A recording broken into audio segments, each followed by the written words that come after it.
आज तो मुझे उपलेटा की सबसे बड़ी हस्ती दिख गई।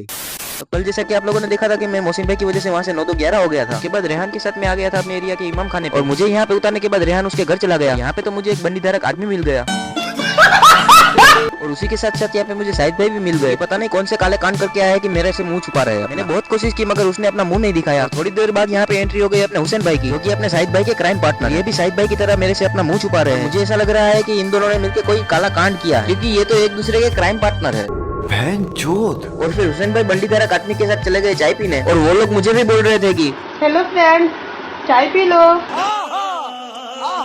और मुझे चाय नहीं पीनी थी, इसलिए मैं उनके साथ नहीं गया, आ गया अपने घर के पास। और मैंने यहाँ पे आके देखा कि ये भाई साहब तो बहुत गहरी नींद में सोए हुए, और इसको सोता देख तो मुझे भी नींद आ गई, इसलिए मैं चला गया अपने बड़े भैया के साथ सोने के लिए। इनके रूम में देख लिया मैंने एसी, जो कि आपने तो कभी देखा नहीं होगा। क्या बात कर रहे हैं? और एसी की ठंडी हवा लेते हुए मैं तो सो गया, और दूसरे दिन उठते ही मैं वहाँ से निकल गया, क्योंकि अब मुझे वापस उपलेटा जाना है। और मुझे बस स्टैंड छोड़ने के लिए आ रहा था फैजल, जो कि मुझे जल्दी ही बस स्टैंड में उतर के वहाँ से चला गया। और बस स्टैंड में थोड़ी देर बस का इंतजार किया मैंने, और बस आता ही जल्दी से मैं उसमें बैठ गया। और आज वापस 2-3 घंटे बस में बिताने के बाद मैं पहुंच गया उपलेटा। और यहाँ पहुंचने के बाद मैंने फोन किया शकील भाई को, जो कि मेरे एक ही फोन में मुझे लेने के लिए आ गया। उसके आते ही जल्दी से मैं उसके साथ बैठ गया, और उसने मुझे उतार दिया सबीर भाई की दुकान के पास, और वो वहाँ से चला गया। और उसके जाने के बाद मैं चला गया सबीर भाई के पास, जो कि अपने हिसाब में उलझे हुए हैं। हिसाब में गड़बड़ी होने के कारण वो मुझ पे गुस्सा हो गए, मुझे बोलने लगे कि शांति से हिसाब करने दो। तो फिर मैं वहाँ से चला गया गांधी चौक में, और यहाँ पे मुझे मिल गए सोहेब बाबू, और इनके साथ साथ तो मुझे यहाँ पे मकबूल बाबू भी मिल गए। और इन दोनों को मिलने के बाद मैंने यहाँ पे देखा कि एक बच्चा खेल रहा है, जो कि मेरे दोस्त का ही है। और बच्चे की चिंता छोड़ के मेरा दोस्त तो फोन में लगा हुआ है। मैंने उसको बोल दिया कि फोन छोड़ और तेरे बच्चे का ध्यान रख।